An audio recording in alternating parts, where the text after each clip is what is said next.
What if the exhaustion you feel isn't from the work you're doing, but from the reality you're resisting?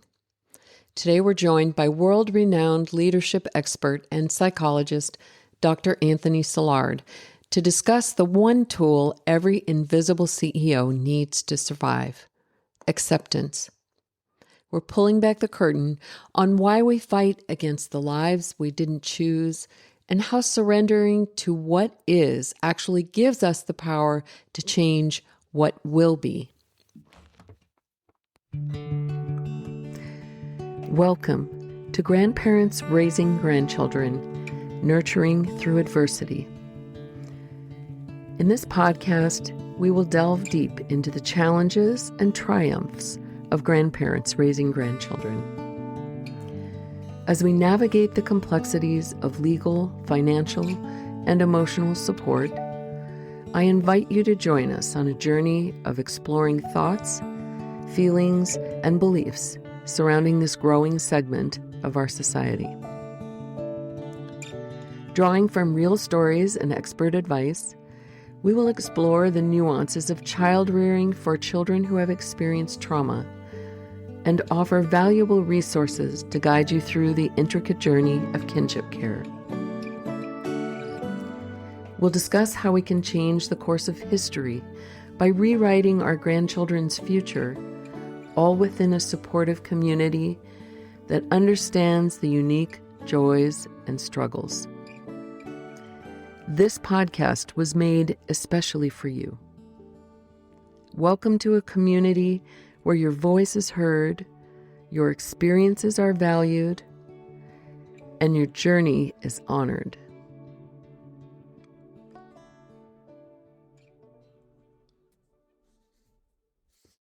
I'd like to share something with you from my journal that I've been sitting with lately.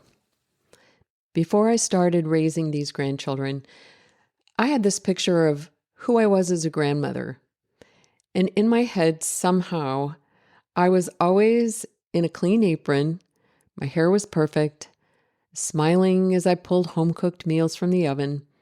I was the woman my grandchildren adored, the one who never lost her patience and spent every evening reading stories and singing them to sleep. But then one day I realized, with these grandchildren, I'm not that woman. And after everything I've survived, overcoming serious illness, the tragic loss of my own child, a divorce, I felt like I deserved a retirement. I found myself wishing I could sleep in on a Tuesday or paralyzed by fear of what would happen to these children if something happened to me. For the first 2 years, I was doing this because it was the right thing to do. I was a CEO running on duty, not desire. But somehow a shift has happened. I've let go of every tool in my toolbox that I didn't actually need. I stopped trying to be the apron grandmother and started being the anchor grandmother, not just for them, but for myself. I realized there's nothing I'd rather be doing. Now my CEO strategy is simple. I take the best care of myself that I can, and I let these kids know that I love them and that I'm doing my best. That shift from fighting the life I have to accepting the mission I'm on is exactly what Dr. Anthony Szilard and I are diving into today. We're talking about the ideal versus the real and how to find peace when they don't match. Welcome back, Dr. Szilard. It's so nice to have you on the show. Laura, I love what you're doing, and I love grandparents raising grandchildren, so I'm very happy to be back here with you. I love connecting with you because we both have a passion about helping people feel positive about what they're doing in their life. In your book, Love and Suffering, you share the story of Bill. He's a Navy pilot captured during the Vietnam War. And he spends years in this windowless, rat-infested cell, fighting his reality until a voice told him, "This is your life, Bill." So for the grandmother who went to bed a retiree and woke up a mother to a traumatized toddler again, the current reality often feels like something of a prison. We're talking today about acceptance and resignation. How do we say, this is my life, without feeling like we've given up on a life that we wanted. Yeah, I think it's not easy because whether it's a grandmother who has gone from retiree to like mothering 2.0 after not feeling appreciated for mothering 1.0 for decades, and then now she feels that responsibility again with another human being, right, with a grandchild, or whether it's someone who feels like, hey, I don't like what's going on politically. I don't Mm, feel like people like me are being seen, or whether it's someone who feels like, hey, in my own family, I don't feel understood, acknowledged, detected by my own father. I think so many people are suffering. The reason I wrote Love and Suffering was to try to look at this connection between love and suffering, which the more I dove into it, so as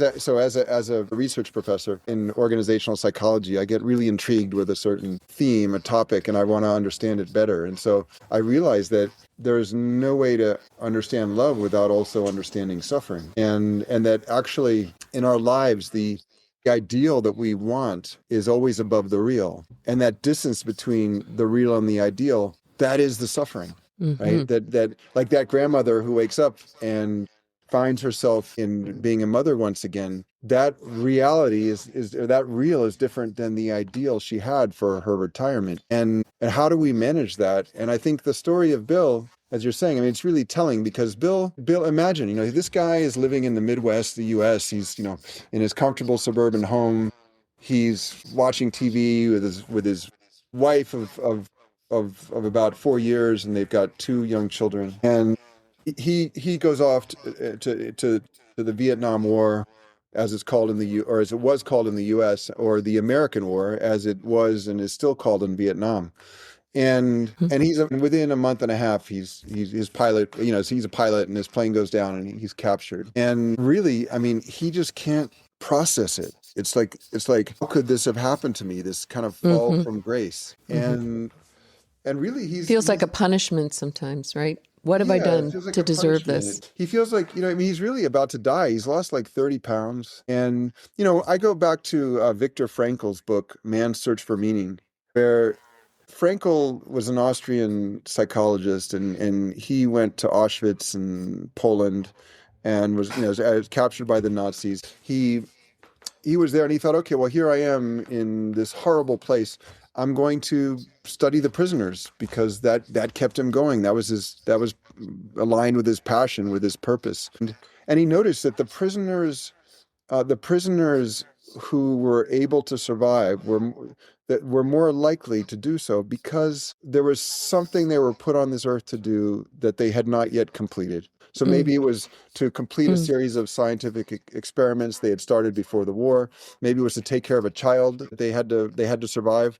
There was something they needed to survive for. The prisoners who were less likely to survive, he says that there wasn't really anything to survive these horrible circumstances for. And he said they would get this look in their eye. It was kind of like that like deer caught in the headlights, the yeah. way like a baby can look at you but not be looking at you. Yeah. And they just once they got that look, within 2 days they were prostrate on the ground in their own urine and feces and passed away. 48 Wow. hours, right? Wow. So here's the thing. One of the quotes I have in Love and Suffering, one of my own quotes is, "Don't let someone else's suffering spoil your own." You see, we grow up in America and the West with this idea that I mean, the U.S. Constitution, right? The pursuit of happiness, and that happiness is kind of the Mm, holy grail, and mm, suffering is what's to be avoided at all cost. mm-hmm. The problem with buying that narrative is that that's what leads to addiction, Right. right? I You know think it's like there's a kind of resilience when we serve unconditionally. We might be suffering, but really, if the objective is to have all these things that we can't have, then that's more like passive resistance. Do you know what I'm trying to say? everyone gets it all mixed up because they think that acceptance is the passivity. And what Yes. people don't realize, and this is as I was researching Love and Suffering, this is what I discovered, is that acceptance is one of the most like understudied and underestimated sources of our strength. And that's why Yes. in Love and Suffering, there's the four plateaus: acceptance, forgiveness, gratitude, love. It begins with acceptance because we really don't have the tools to change anything until we accept what that anything is. Laura, if you want to move, let's say you've got a chair and you want to move it from your living room to the dining room, like you can't just go, okay, I'm just going to focus on the dining room. You have to first accept where the chair is in the living room. Like Right. that's where it is. That's where you have to go and find it. And then, okay, now that I've embraced that this is where the chair is, I can pick it up and I can move it to the other room. So it's the same with our lives. We can't change anything in our lives before first accepting where we currently are. And Yes. that includes everything about where we are that we don't like, that we wish were different, that we feel that makes us feel betrayed, rejected, Angry. angry. And I think that's something that many people are missing in teaching children. It's easier to put a tablet in front of them and ignore them than teach them that this isn't a healthy thing for you to do, and we're going to put up with your resistance against that temporarily to help you to understand that sometimes you've got to do things you don't want to do. Well, that's absolutely right. Most of us, speaking of acceptance, we do not want to accept that our number one responsibility as parents and grandparents is to help our children and grandchildren to navigate social relationships, is to help our children and grandchildren assimilate into social groups. There's what's called in developmental psychology the fourth trimester.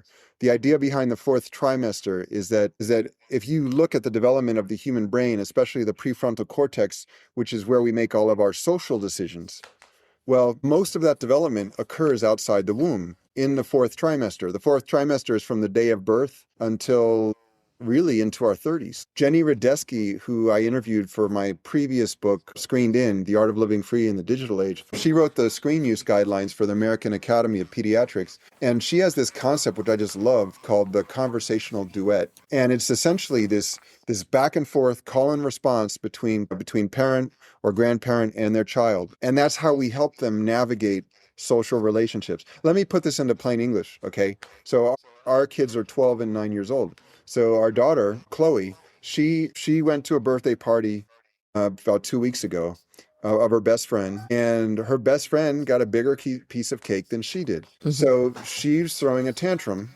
because it wasn't fair to her. That's how she felt. So I pull her aside and I have to say to her, hey, Chloe, you know what? And so this is where we start with empathy, because to help someone get to acceptance, we have to begin with empathy. So I'll say, Chloe, I hate it when someone else gets a bigger piece of cake. In fact, I hate it when anyone gets more than I do. It just feels Yeah. so unfair, right? And especially cake. Cake is so delicious. How could they do that? And then I'll say, but the other part of this, though, Chloe, is that sometimes we're the ones who get the bigger piece of cake. And that's the thing. It's almost impossible to cut cake exactly down to make the sizes 100% identical. Right. And sometimes one person gets a bigger piece. Sometimes the other person gets a bigger piece. But the more important thing here, Chloe, is that is that Julia, your close friend, if she sees you getting so angry because she got a bigger piece of cake, what's she going to think? What would you think if you were Julia? And she'd be like, that I don't like her.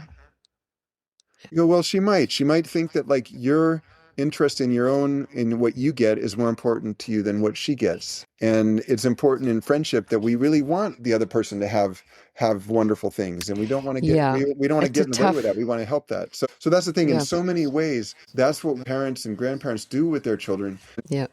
Yeah. And we're And not doing a service. it We're begins with doing a accepting. disservice to them.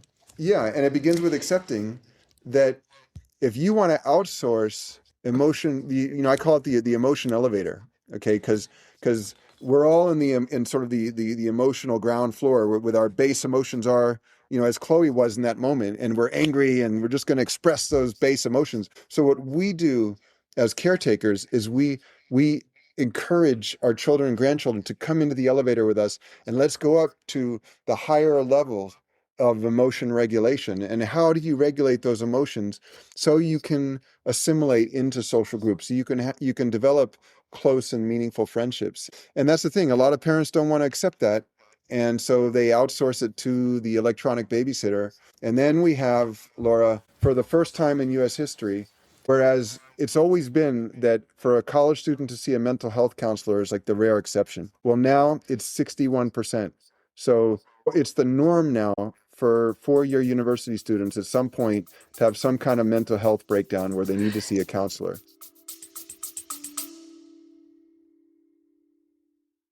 We've had listeners that have been with us since the beginning. Here's a comment from Jolene Thiessen, who wrote in this week. I remember searching for podcasts and found yours. One podcast. Then I just kept checking in, and now you're a regular for us. We're not our child's bio-grandparents, but we were empty nesters before he came and turned life happily upside down. Congratulations on 100 episodes. Jolene, thanks for writing in. I'm glad our podcasts are helping support you, and I hope you'll keep listening for the next 100.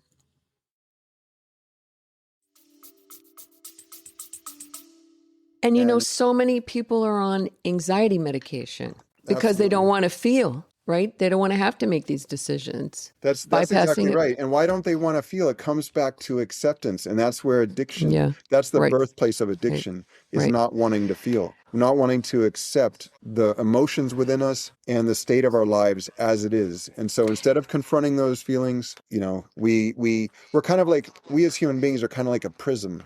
Like if you put a prism next to a rose, it takes the color of the rose. If you put a prism next to some cow dung, it takes the color of the dung. But we're not the rose or the dung. We're just the prism. Right. I want to talk about acceptance also in terms of what it's like for us as grandparents to accept these children as they are and their parents as they are. Because I've found that accepting not just the situation, but the people that we're involved in now with our life is difficult. And it's taken me a long time to understand that although we can be the authors of our story, we cannot change the other characters in the book. Well, hypothetically, I have to deal with the fact that I have a child whose mother did meth in utero, so she has a cognitive brain disorder. I have to live with a very difficult human being who is not always readable. And I get frustrated and think, well, she shouldn't be that way.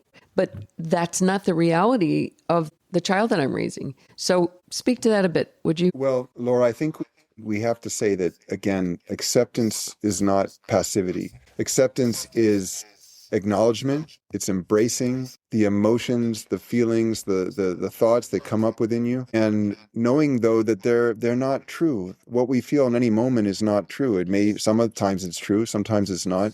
But we have a lot of different emotions we feel. But I think once we get to what we have to say, like, once we come to that place of acceptance, now we really have the tools we need for self-growth. And that's where I think, let's also call this what it is. You and I spoke about this in a previous episode. Acceptance is different for grandmothers than for grandfathers, right? And so it's not fair, it's not equitable that all of this responsibility falls in the lap of grandmothers. And that's what we're seeing in our society. You know, we all talk about, you know, gender enlightenment, gender fluidity, and et cetera, et cetera, et cetera.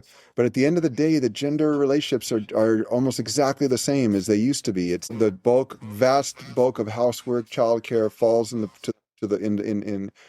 the laps of women, and men stay away from it. And it's like you once said, women are the feelers, men are the fixers, right? So I think also a lot of grandfathers out there, if you guys that are listening, and you grandmothers out there, I'd recommend you play this to your husbands. For you grandfathers out there, it's not enough that you fix the lawnmower or mow the lawn. To have like a more harmonious marriage, and also the relationships you grandfathers need with your grandkids to really feel satisfied as you're aging, to feel like you really are building these social relationships which form like a protective buffer against loneliness and disconnection for you. Mm-hmm. You know, you really got to dive in there more and get involved with washing the dishes, get involved with cooking, get involved with not just once a week, you're going to take the kids to the ball game, but, and there's all this research that shows that that's what men, not just grandfathers, but that's what men tend to do. It's these kind of one-offs, right? Especially if we have young boys. These are the role models that we're giving them. And the research shows that for young boys and girls, they're what they get from fathers and grandfathers, they cannot get from mothers and grandmothers. If you look, even young boy, especially young boys, but also young girls, where the grandfather is very involved, you just see this tremendous difference. Like they sleep with less people, there's less drug use, they do better in Thank school. you for bringing that up. Yeah, the differences are huge. And so this is the thing too, is that now what are we looking at what's happening with older men? We see Mm. the largest, most significant cause of death in the UK for men 45 and older is suicide. We're seeing deaths Yeah. of despair in the US. Men tend to focus almost exclusively on what I call the 5 PRs. Okay, I used to call it the 4, I got a 5th one now.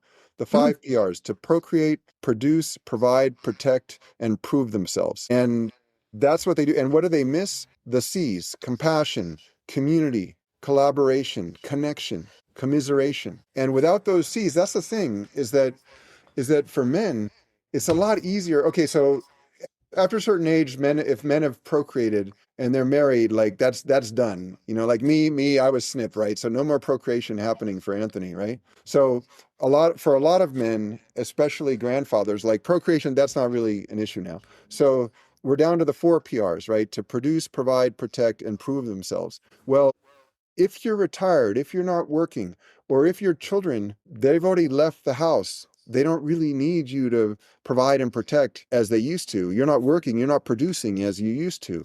The opportunities to prove yourself are more and more challenging to discover. Then what's left? And that's why so many men, older men, are giving up on life. And whether it's getting into like drugs, meth use, alcohol, or other addictions, or suicide, or suicidal ideation. What I think a lot of older men need to really realize, and all men actually, is that what we call feminine in society is really just human. So all those C's, right? Connection, collaboration, cooperation, community, building relationships with others. While us guys were off on the hunt with our hominid ancestors, and we just had to, we didn't necessarily talk with each other as much as we sort of strategically aligned ourselves so we could capture a prey. Well, while we were doing that, what were women doing to survive? They were foraging. They were finding, like, okay, well, this woman is like the medicinal woman, and she knows how to find medicinal plants and herbs that can save our children from illness. So I better get to know her really well. And there are all these other ways that women also, maybe her man doesn't come back at all. Maybe he comes back, but there's no meat to share or food to share. So they had to really collaborate with other women. And so Shelley Taylor is a social psychologist at UCLA, and she has this wonderful concept which really speaks a lot of truth to me, which is, if you look at the studies about stress responses, we've all had this shoved down our throats, right? Fight or flight. Like that's what we do when Yeah. we feel threatened, right? We fight or we flight. Well, what Shelley Taylor came out with was like, hey, guess what? All those studies on fight or flight have been done with adult men. What about adult women? If you've got children, either fight or flight is putting your children's lives at risk. Why would you do that? That's not what women do. What women do is what she calls and befriend. Tend the children and befriend other women. And then that's how women claim their power. Now that was different on the wide open plains and the dark forests that our ancestors were managing, right? But today, what we're finding is that, especially with technology, with AI, for men, if you're just focused on to procreate, produce, provide, protect, and prove yourself, well, there's just less opportunities to do that than there were 100 years ago, 50 years ago, even 20 years ago. And so that's where I think for a lot of men, we have to realize that actually, to sort of embrace both the masculine and feminine parts of ourselves, especially when we say feminine is really about human and about connection, then that changes the game completely. Leads to more harmonious marriages. It leads to our grandchildren, our children growing up much healthier. And that's what we need to move toward, in my humble opinion. Before we moved into deeper systematic questions, I want to make sure, Dr. Szilard, that I highlight the incredible mission behind your work. Your book, Love and Suffering, Breaking the Emotional Chains That Prevent You from Experiencing Love, 100% of the proceeds of that book go to education programs for children in Africa and Latin America. This book will really help you embed this information about acceptance and love. The systematic question I have for you today is, you've worked with the world's largest nonprofits like Save the Children. In your view, what do you think is the primary flaw in our institutional story about trauma that prevents our systems from accepting the reality of why we have so many of these kinship families? I mean, I think we have these kinship families like you and I have, Laura, with each other. Mm-hmm. I think we do this because we need each other as human beings. And that's what we don't pay attention to. That's what we miss. Especially, that's what I was just kind of sharing about. A lot of men, they don't want to make overtures to other men and say like, hey, why don't we grab lunch together? Because, hey, maybe he's going to think like I'm weak, or I'm not as autonomous as he is, or I'm dependent, or I'm hitting on him, or whatever it is. And I think we need to get over that. Our And I think families are not autonomous. We as human beings are not we're autonomous. not We need each autonomous. And, I tested that. So this is an interesting story. I was in the Peace Corps, and I went to Africa back in 1990. I went to Africa with 3 shopping bags filled with books. I'd been in every used bookstore I could find in Washington, D.C. and Key West and other parts of Florida for like the month before I left. And I thought, okay, that's what I'm going to do. I'm going to work through my own trauma, which is another story, by reading and just learning more about life and the world. And so for 6 months, it's what I did. And I remember I went traveling by myself, hitchhiking through Kenya and Uganda on the back of pickup trucks and so on. And at one point, I was in this national park, and I'm there by myself and just looking out at this beautiful scenery. And it hit me. I'm like, I can't do this anymore. I think this is it. Like, I need people. Is probably the most pivotal transformational realization of my life. I need people. And I went back to my site in Kenya where I was a teacher, and I started inviting other teachers to come over for dinner. And I learned something really interesting, Laura. I realized that in Africa, you don't invite people to come for dinner because they may not show up. It's not like a custom like it is, at least back then when I was there in rural areas in a village. It wasn't like that. So I would make this spaghetti and apple pie and all this other really food. And then this other teacher wouldn't show up, and I'd be like, oh my God, I am the biggest loser ever. And what I realized is that other people just started showing up at my house. And what if I started doing what others did, which is if someone shows up at your house, you just invite them in, and probably they are going to stay for dinner, and you give them some fruit, some cookies, some tea, just hang out and talk.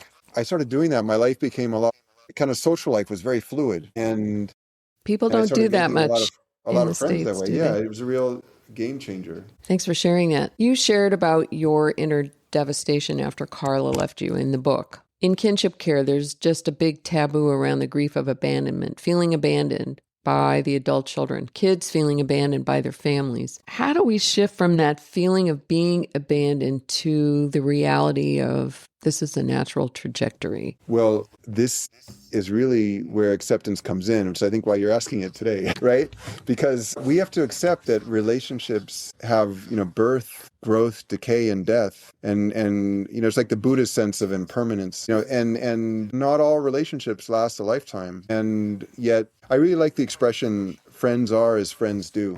And I think that's true for all relationships.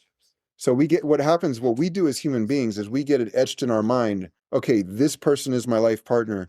This person is my best friend. The word best doesn't even exist in Swahili. When I was living in East Africa, you'd say Interesting. best. People don't even use that word. That's a word, these superlatives we come up with because we want to convince ourselves that we're not alone in this world. And the best way to convince yourself you're not alone in this world is not by what you receive. It's not by others approving of you and saying how great you are, how much time they want to spend with you. It's by doing that for others. It's by giving. And that's the thing. And we base our self-worth on how other people reject or accept us, Yeah, what I realized which is back then unhealthy. in my life is that the only thing that we take with us is the love we've shared with others. Everything else is gone. Thank you. Everything else disappears. Thank you. One more question before we go. If you were COO of the country and you had to implement one non-negotiable rule to reduce the secondary trauma of kinship caregivers, how would you integrate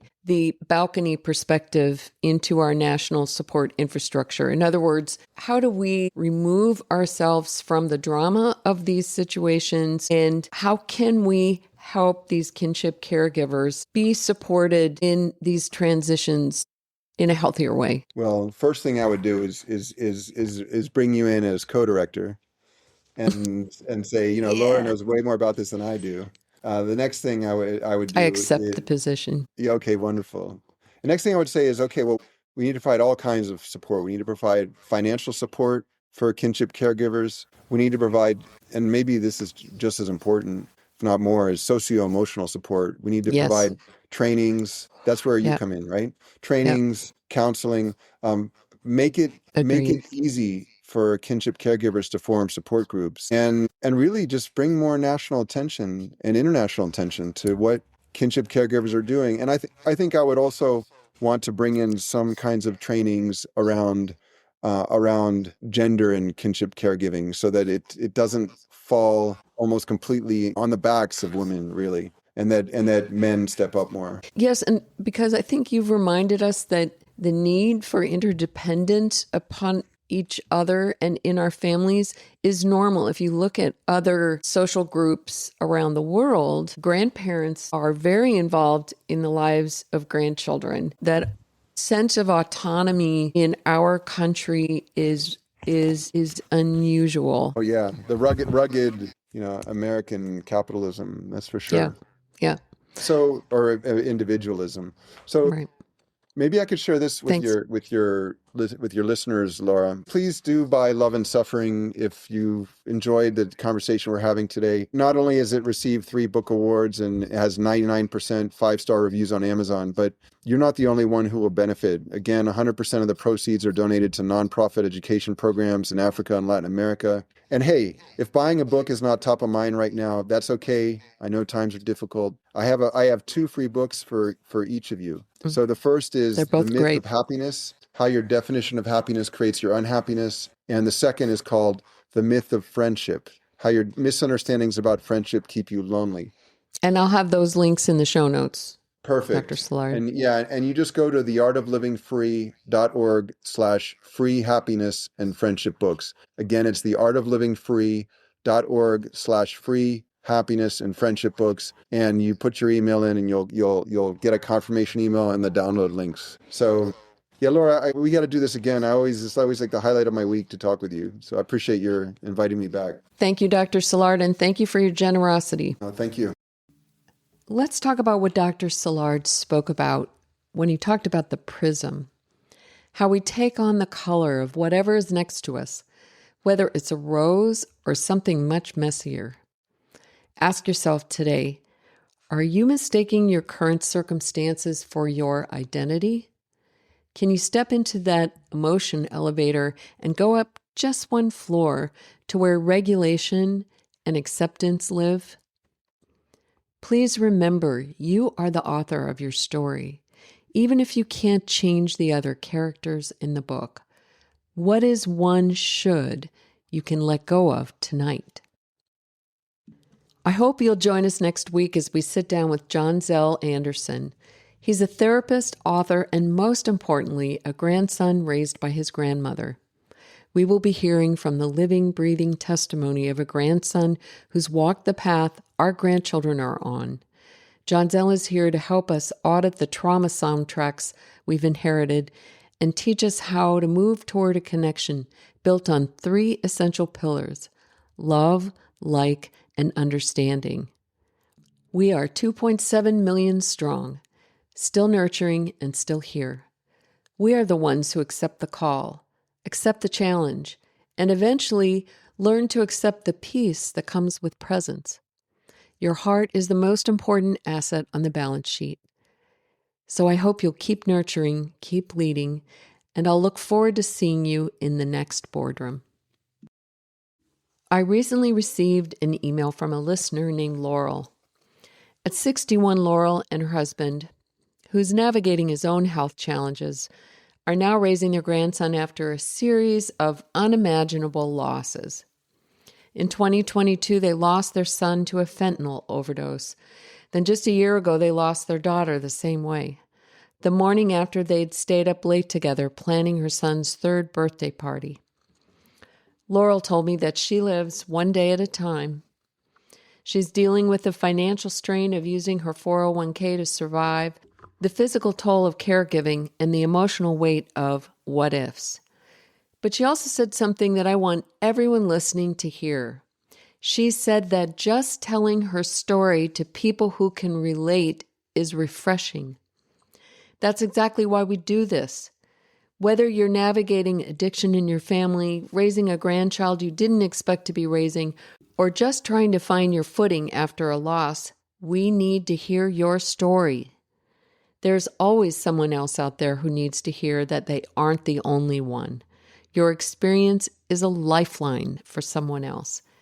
So if you have a story to share, or if you're looking for that community Laurel found, please join our Facebook group or sign up for our newsletter on our website at grandparents-raising-grandchildren.org. Let's keep relating, and let's make sure no one walks this path in silence. Thank you, Laurel, for your courage to share your story with others.